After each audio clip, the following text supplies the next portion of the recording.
excellent family, introduced under the most strict conditions in an atmosphere of elegance and refinement.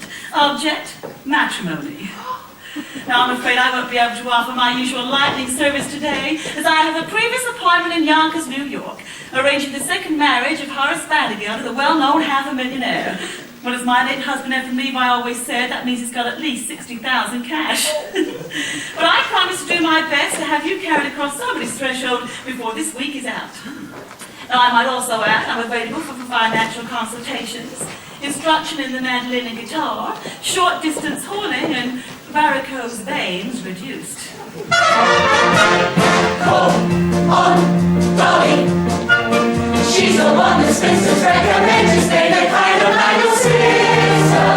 Once just catch you up, don't forget to bring away the glass and she'll match you up. Call on Dolly.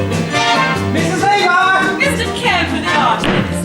Why, I'm something of an artist myself, you know. I do those silhouettes with black paper and scissors. Here's one of Ada Lehan facing the other way. I do them like that because I'm not so good at the noses. Mrs. Levi, the train for Yonkers leaves in 5 minutes, and if we don't get there on time... Oh, but we will, Mr. Kemper. And not only will Horace Vandergelder agree to you marrying his niece Ermengarde, he will also dance at your wedding. And not alone either, for I've been engaged in finding him a suitable second wife himself. Of course, what he really wants is someone steady to clean the house. As my late husband Ephraim always said, marriage is a bribe to make a housekeeper think she's a house owner.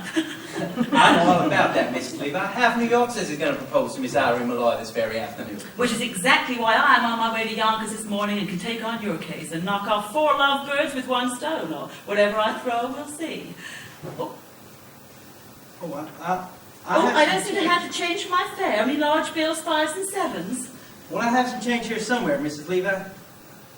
I just hope this isn't one of those wild goose chases. Speaking of poultry, I'm also available for fresh juicy eggs, surgical corsets reboned, ears pierced and pierced ears replugged. Mrs. Levi! Stay the kind of idle sister. Once we just match you up, don't forget to bring a maid and glass and she'll match you up. Call on Dolly. Mrs. Levi, what's wrong with you? Oh, a living, Mr. Kemper. Some people paint, some sew. I meddle. I have always been a woman who arranges things for the pleasure and the profit it derives. I have always been a woman who arranges things like daffodils and furniture and lives. When a man with a timid tongue meets a girl with a difficult tale, surely it's obvious they'll never be seducing. Sometimes some understands to give her a little boost. So I put my hand in his. I put my hand in his. When a girl of a 6'3" loves a man who comes to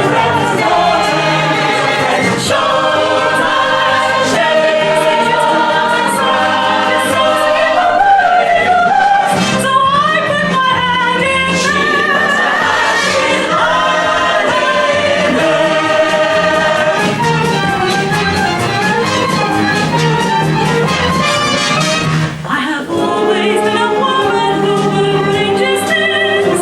It's my duty to assist the one of all. I have always been a woman who arranges things like luncheon parties, poker games, and love. My apartment costs I take heart to the shop, to the shop, right in there. The shoes, the metal shoes like Scrooge knows and don't forget to spend the ladies' house. So I put my heart in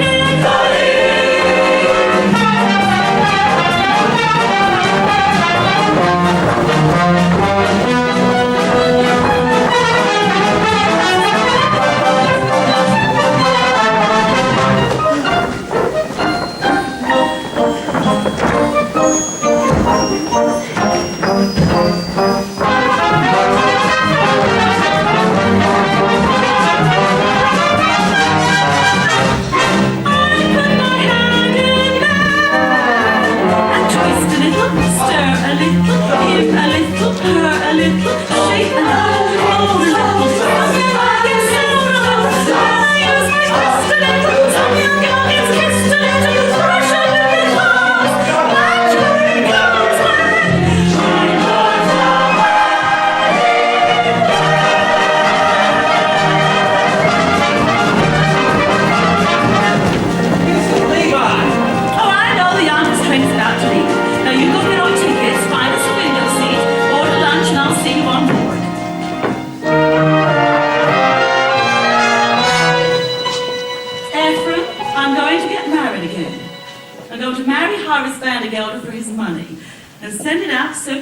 amongst the people the way you taught me. And I want to sign sometime today that you approve. Oh, it won't be a marriage in the sense that we had one, but I'll certainly make him happy. And I'm tired, Ephraim, tired of living from hand to mouth. So I want that signed. Mrs. Levi! Sometime today. We'll get the train, you'll prefer, and God just leave everything to me. Oh, when my little pinky wiggles, some young maiden gets the giggles, and I make my knuckles active. I says she's so attractive, and I use my elixir, and we both begin to flit it. Then I catch my eye, get rich and make the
Cornelius?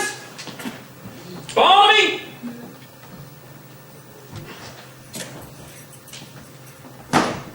Barnaby! Cornelius!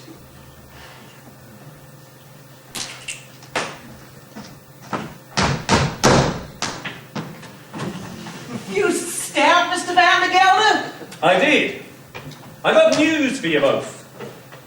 I'm going to New York this afternoon to march in the 14th Street Association parade. And when I get back, you're going to have a mistress. I'm too young, Mr. Van der Gelder. Not yours, hell and damnation, mine! I mean, I'm getting married again. And in honor of that occasion, I have decided to promote you, Cornelius, to chief clerk. And what am I now, Mr. Van der Gelder? You are an impertinent fool, that's what you are, and I am promoting you from impertinent fool to chief clerk. Any more questions? Yes. What? Does the chief clerk get an evening off a week? So that's the way you thank me for your promotion, is it? No, sir, you will attend to the store as usual. Now, get back to work. Oh, yes, sir, Mr. Van der Gelder, sir. And don't forget to put the lid on the sheep dip. Evenings off. Marrying artists. Foolishness. 99% of the people in this world are fools, and the rest of us are in great danger of contamination. Why, even I was once young, which was foolish, and got married, which was foolish, and was poor, which was more foolish than anything else. But then my wife died, which was foolish of her. I grew older, which was sensible of me, and became rich, friendless, and mean, which in Yonkers is about as far as you can go. Oh, I know what you're wondering now. Why a man of so much good sense should be planning anything as foolish as getting married again. The answer's simple. This house, without a woman, is an empty shell. And pretty dirty, too. It takes a woman all powdered and pink to joyously clean out the drain in the sink. And it takes an angel with long golden lashes and soft resin fingers for dumping the ashes. Yes, it takes a woman, a dainty woman, a sweetheart, a mistress, a wife. Oh yes, it takes a woman, a fragile woman, to bring you the sweet things in life.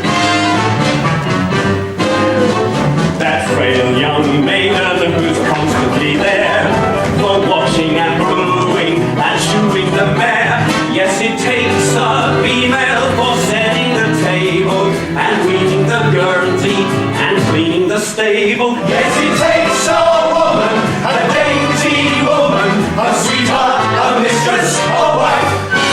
Oh yes, it takes a woman, a fragile woman, to bring you the sweet things in life.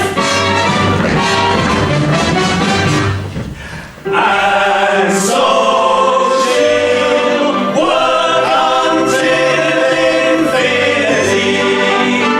3 cheers for femininity.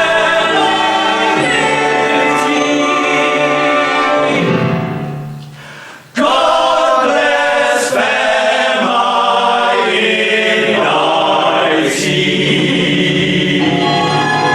Get out of here! And in the winter, she'll shovel the ice and lovingly set out the tracks for the mice. She's a joy and treasure, for practically speaking, to whom can you turn when the plumbing is leaking? That dainty woman, that fragile woman, that sweetheart, that mistress, that wife.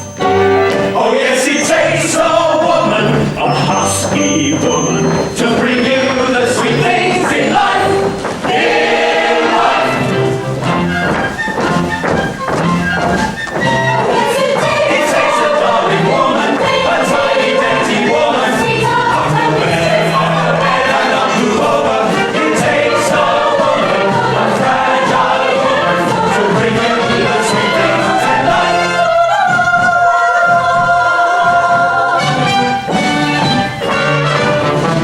Oh yes, it takes a woman, a dainty woman, a sweetheart, a mistress, a wife.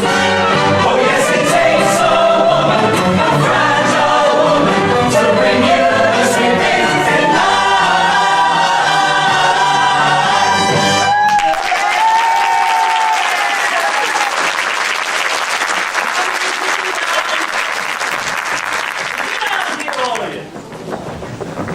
Go on, you're making the street look untidy.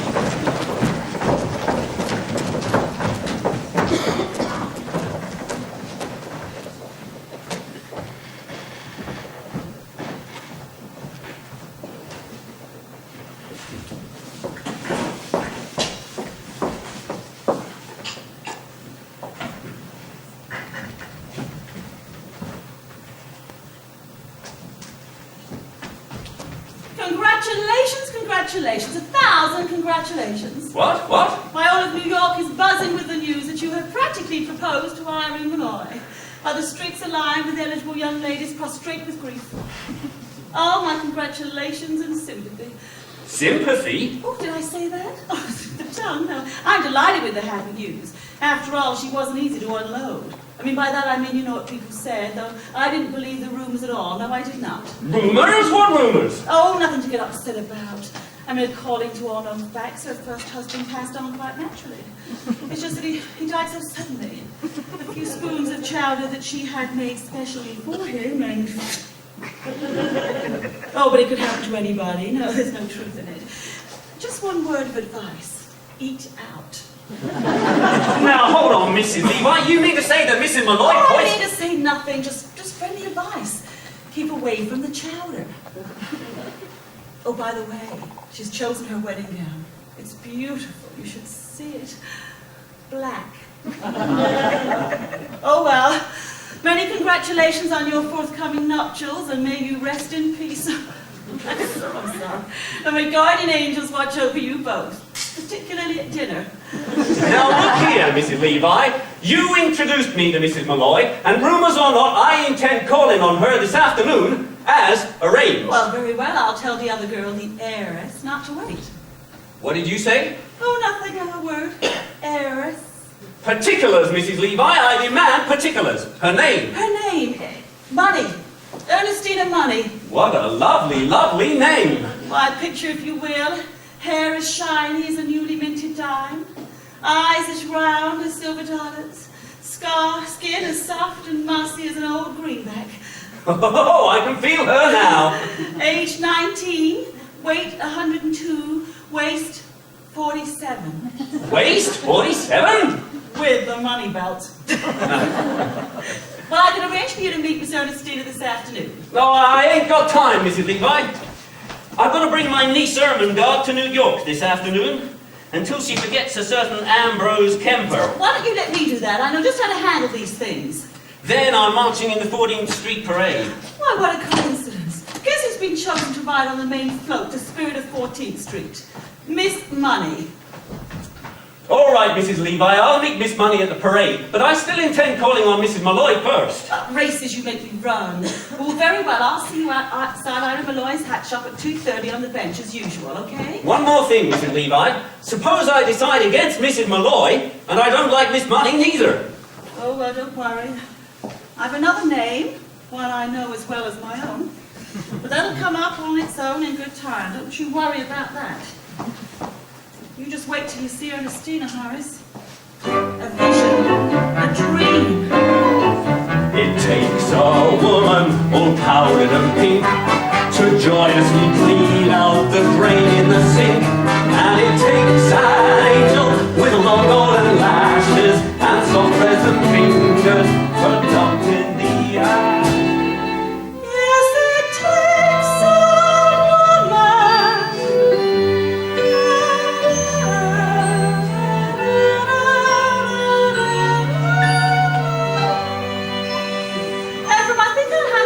over in blue. Yes, blue wallpaper. Ermengarde, Ambrose, we've plans to make.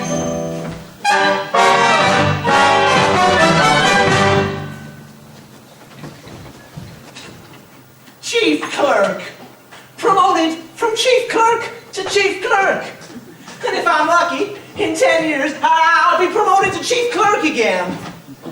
33 years old. And I still don't get an evening free. When am I gonna begin to live? You can live on holidays, Cornelius. Oh, did you forget what we did last Christmas?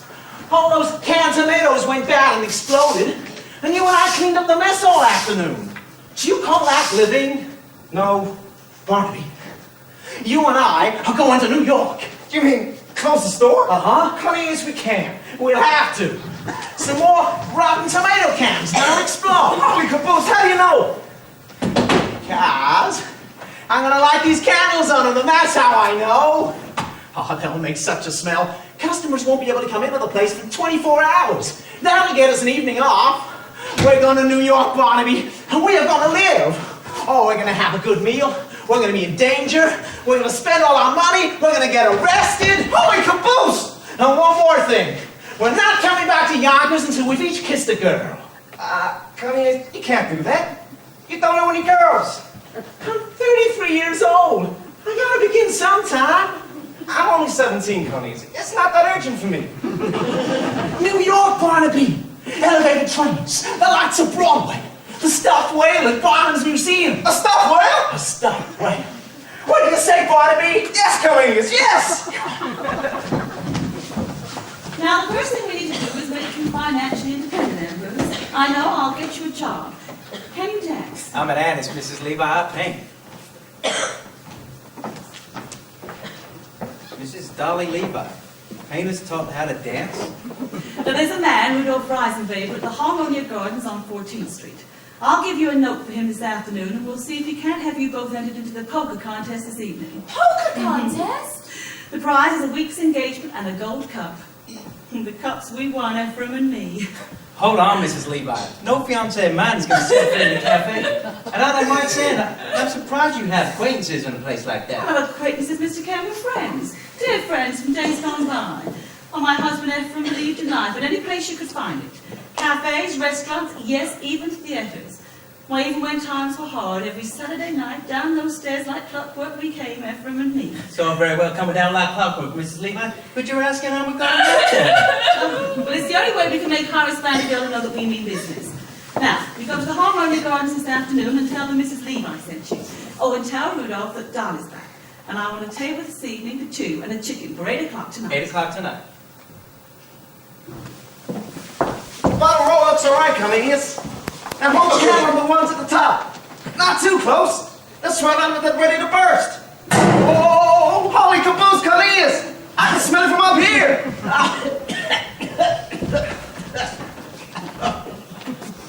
Oh, come on, Barnaby. Let's get dressed. We're going to New York. Oh. Out there's a world outside of Yonkers. Way out there beyond this hick town, Barnaby. There's a slick town, Barnaby. Out there, full of shine and full of sparkle. Close your eyes and see it glisten, Barnaby.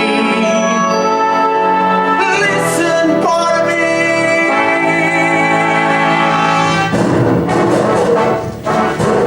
Put on your Sunday clothes, there's lots of world out there. Get out the brilliant tea and dime cigars. 'Cause I'm feeling adventure in the evening air. Girls in white in a perfume night where the lights are bright as the stars. Put on your Sunday clothes, we're gonna ride through town in one of those 2-horse-drawn open cars. We'll see the shows at Del Monte Coles and we'll close the town in a whirl. And we won't come home until we kiss that girl. Put on your Sunday clothes when you feel down and out. Straight down the street and have your picture turned. Just like a dream, your spirit seems to turn about. That Sunday shine is a certain sign that you feel as fine as you look. Beneath your parasol, the world is all a smile. It makes you feel brand new down to your toes. Get out your bed, there's your bags and leathers, your beads and muffins and bows. Go to the blue Monday in your Sunday clothes. Come on, Ronnie, put on New York. Elevated trains, the lights of Broadway, all you can lose. The Stopway and Barnes Museum. Come on! Put on your Sunday clothes and you feel down and out. So down the street and have your picture took. Time to dream, your spirit seems to turn about. That Sunday shine is a certain sign that you feel as fine as you look. Beneath your parasol, the world is all a song that makes you feel brand new down to your toes. Get out your bed with your bags and leathers, your beads and waffles and bows. Oh, it's all about in your Sunday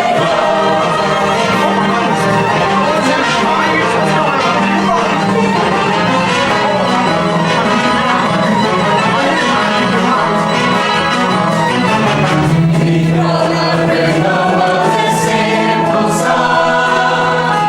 Like a gem that makes you till your nose.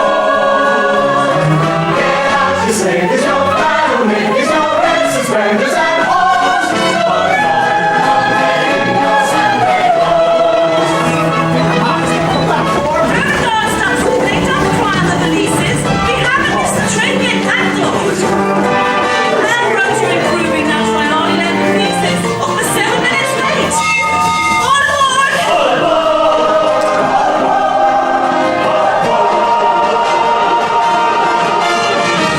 Sunday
all because of the impending marriage, I tell you.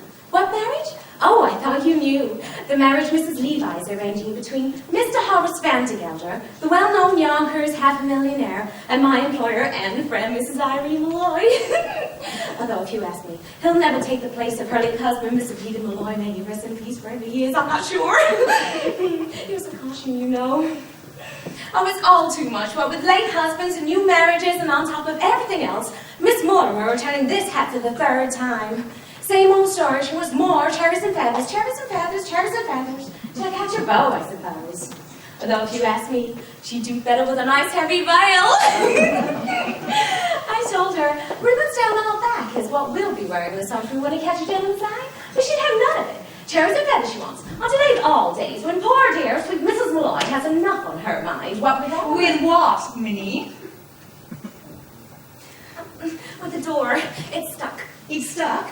Well then push. Oh.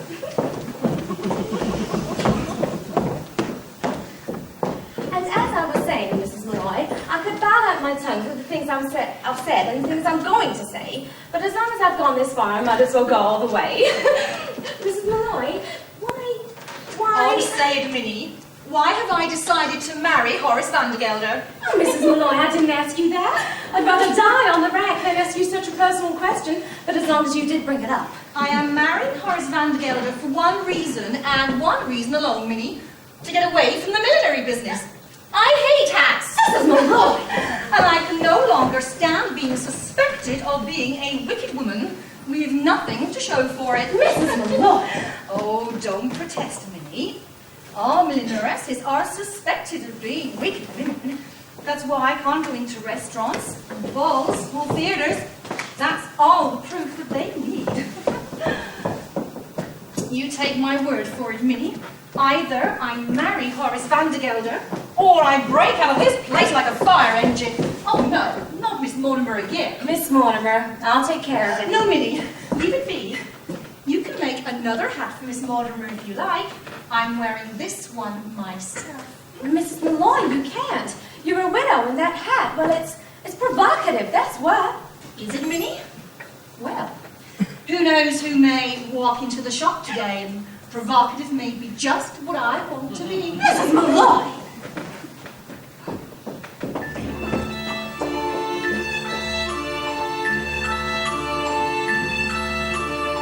I'll be wearing ribbons down my back this summer.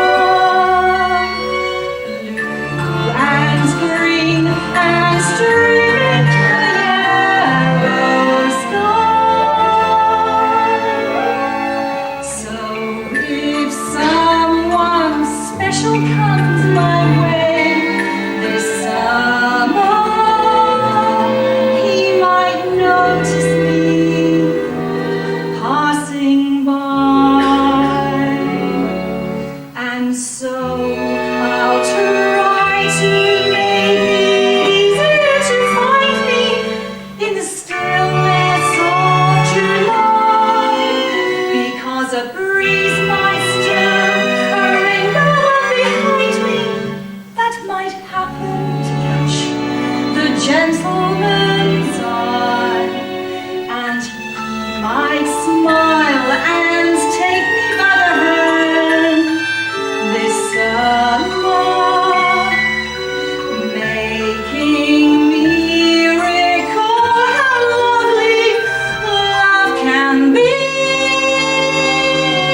question I'm about to ask, but I'm going to ask it anyhow. Do you love Horace Van de Gelder? No, Minnie, I don't. Peter Malloy, God rest him, was my share of love, and I'm not saying I was short-changed.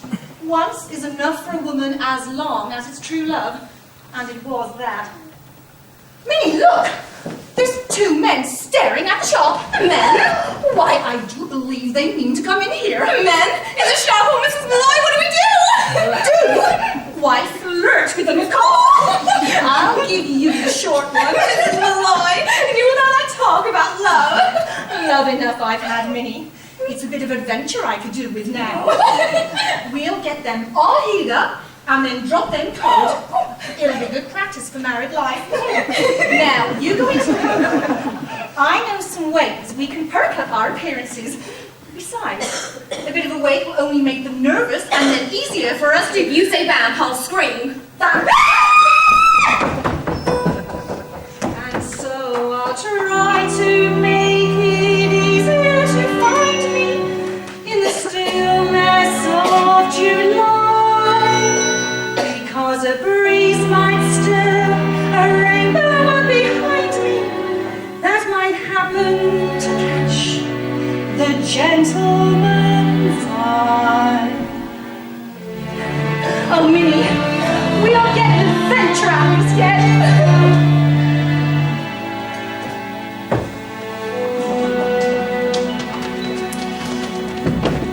Oh, we're getting adventure out of this yet, Barnaby.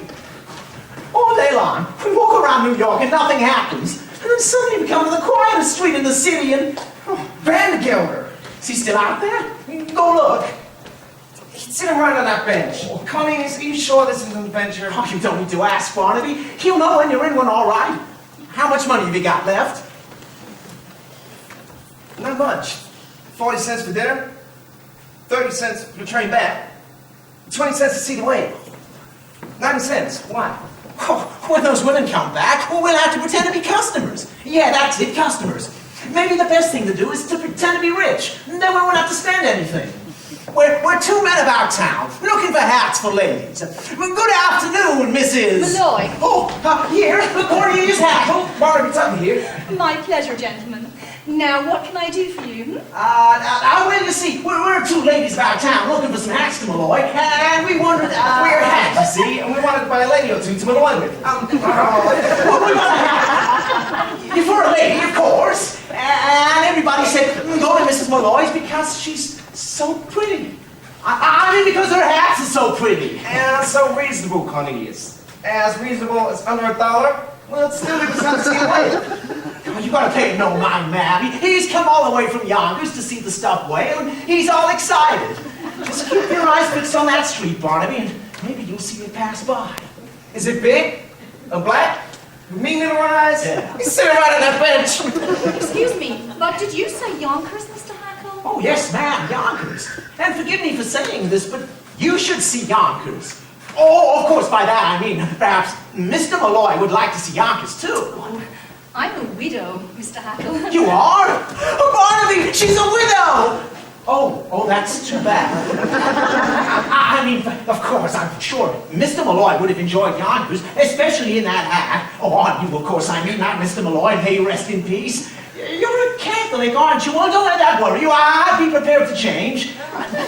Mrs. Malloy, if you should ever happen to have a Sunday afternoon free in the near future, I'd be more than happy to show you Yonkers from top to bottom. Well, as a matter of fact, Mr. Hackle, I might be there sooner than you think. Oh, really? You see, I have a friend who lives in Yonkers. Do you? Perhaps you know him. Oh, perhaps we do. Although, it's usually so foolish to ask in cases like that, isn't it? It's a Mr. Van de Gelder. Horace Van de Gelder? Van de Gelder's hand and feet? Do you know him? No. Oh, no. Mr. Van de Gelder's a substantial man and well-liked, they tell me. Oh, a lovely man, Mrs. Malloy, just lovely. There's only one fault as far as I know. He's as hard as nails. Cornelius, I think... I wonder, perhaps your friend might like this one. Oh, I'm begging your pardon, Mrs. Malloy. Gentlemen, Come on, are you Mrs. silly? Malloy. We'll explain later. Barnaby. Come out of there this minute! Well, really,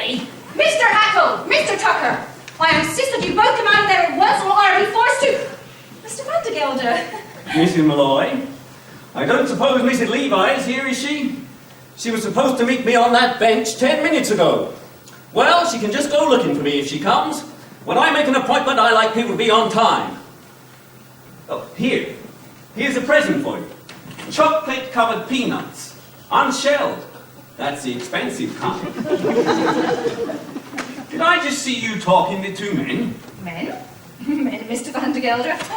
What would men be doing in a lady's hatch? Now let's go into my workroom. I'm so anxious for you to see it. I saw it last week. Oh, so you did. Well, Mr. Van der Gelder, what's new in the hay and feed business? I understand you have 3 friends, all hard as nails. I mean... What on earth are you talking about? Yonkers. I hear it's a very beautiful city. And who's been telling you about Yonkers, may I ask? Nobody? A friend? Friend? What friend? Well, you see, he... He? A customer, Mr. Van der Gelder. Someone quite well-to-do, as a matter of fact. In fact, he was in here buying hats for ladies. You might even know him. Although it's usually so silly to ask in cases like that, isn't it? It's a Mr. Cornelius Hackle. Did you just say Hackle? Why, yes. He happens to be my head clerk, that's all. Mrs. Malloy, I demand an explanation. Well, I'm going to give you one. Why shouldn't you know Cornelius Hackle? Everybody in New York knows Cornelius Hackle. Why, he's here at the opera, at all the fashionable homes. He dines at the Harmonia Gardens 3 times a week. Impossible. He's only got $146.35 and I keep it in my own safe. Oh, you're kidding me, Mr. Van der Gelder. He's one of the Hackles. They built the canal. What canal? The Erie. Both. It ain't the same man. Why, who was it took the horses out of Jenny Lynn's carriage and pulled her through the streets? Who? Cornelius Hackle. And who was it dressed up as a waiter at the Fifth Avenue Hotel and dropped an oyster down Mrs. Hester's street? Who? Cornelius Hackle. Well, he's a playboy of New York. Oh, don't deny it, Irene. I can see you've been taken with him like everybody else. Dolly, what are you saying? Really, Dolly, I've only met him once in my life. I just... Excuse me. Of course. Of course.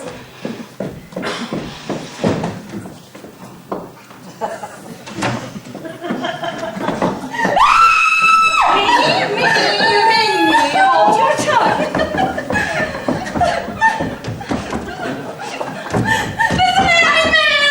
Now look here. If there's a man in that closet, I demand to know what... It's too dangerous, Mr. Van der Gelder.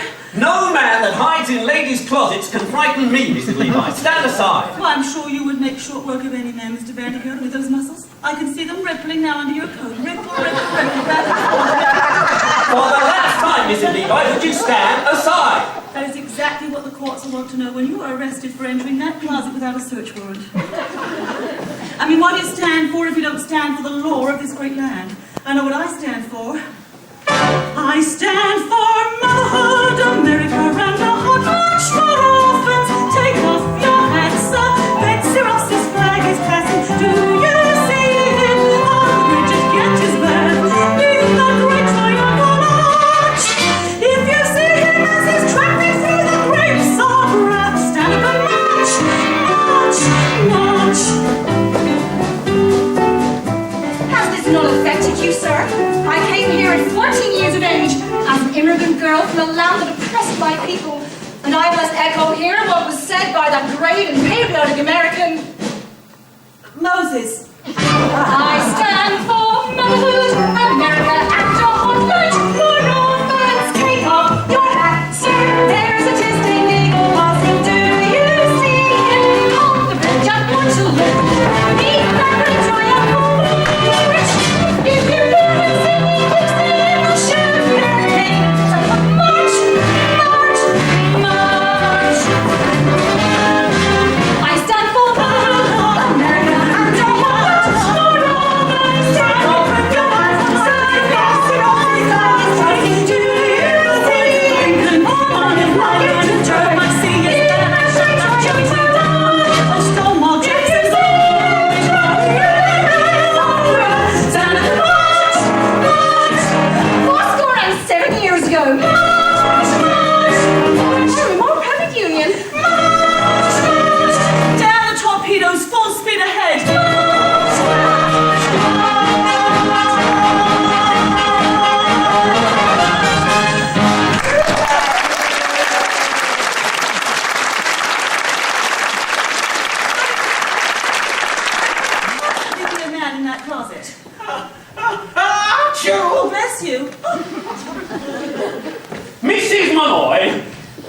Mr. Van de Gelder, there is a man in that cupboard. Aha! And another under that table.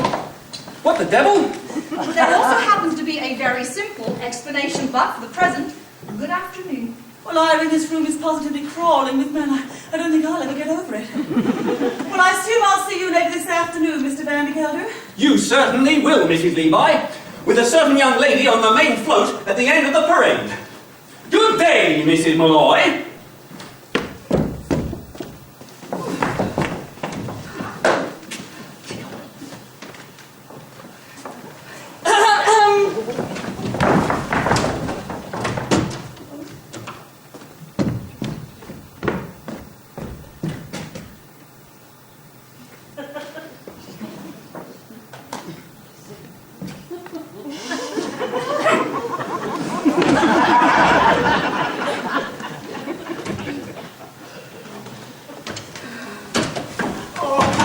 I can explain everything, Mrs. I don't Malloy. want to hear any explanations, Mr. Hackle.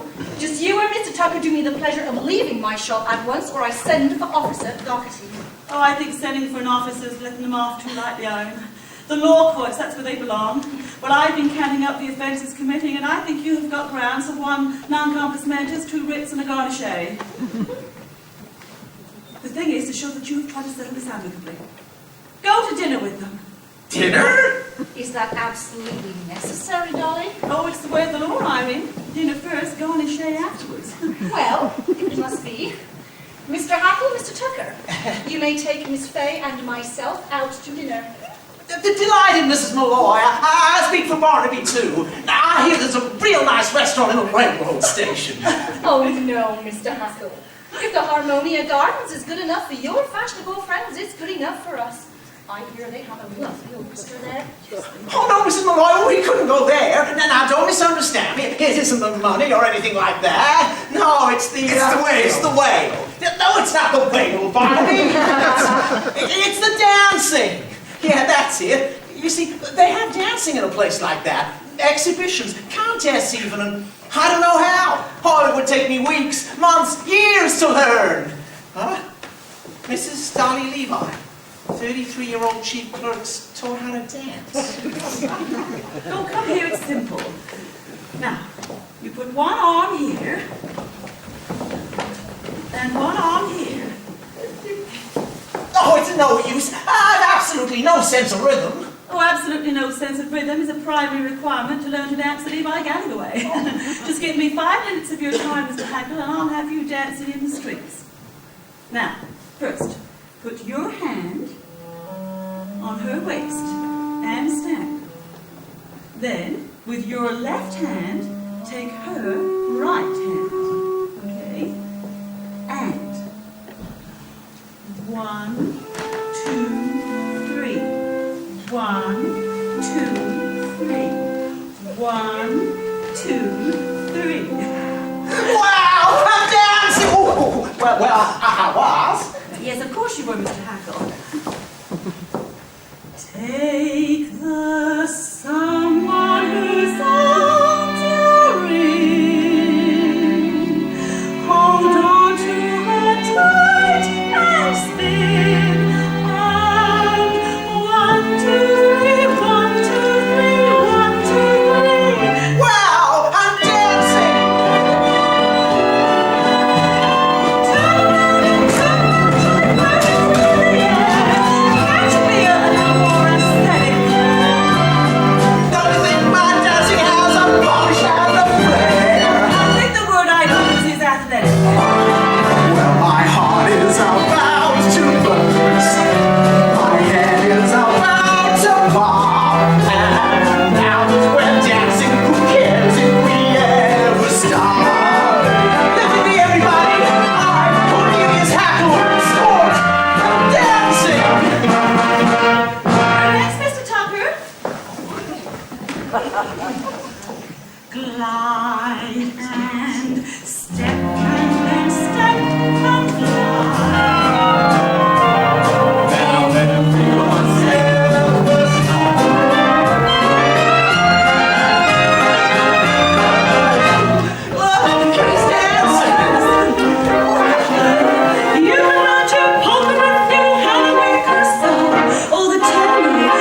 Pains in my back, aches in my side, stabs in my liver.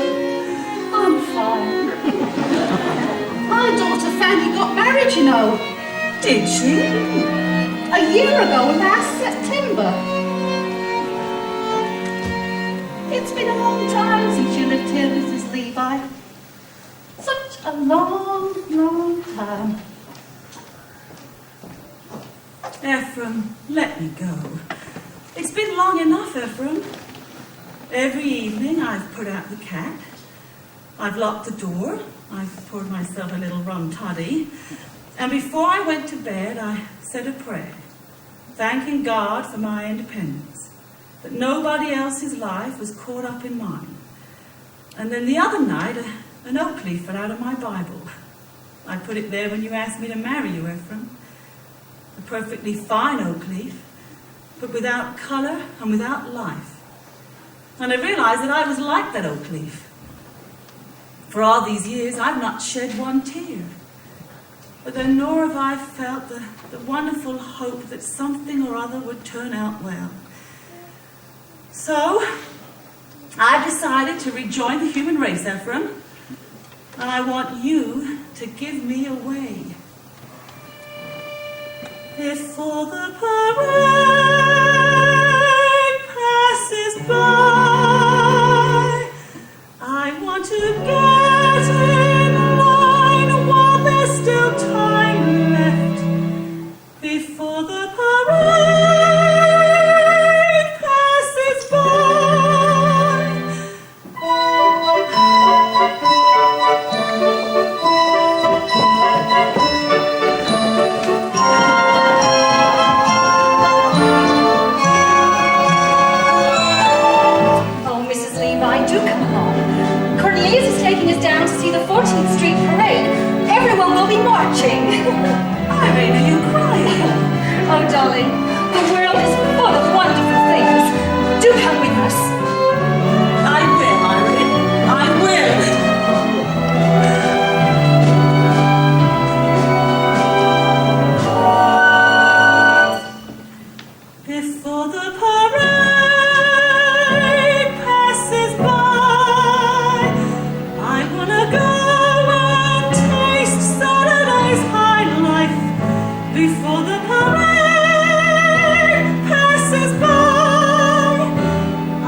Mrs. Levi, what is the meaning of this? Well, it's nothing to get upset about, just a last-minute substitution.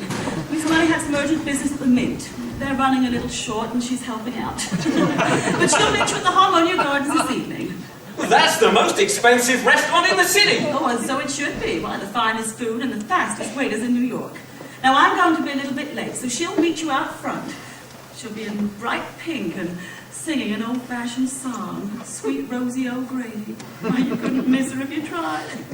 I'll be there, Dolly, but only because I already paid for the introduction and I might as well get my money's worth.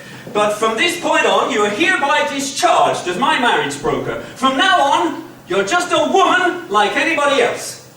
Is that clear? Ephraim, he's as good as mine. I'm gonna raise the roof.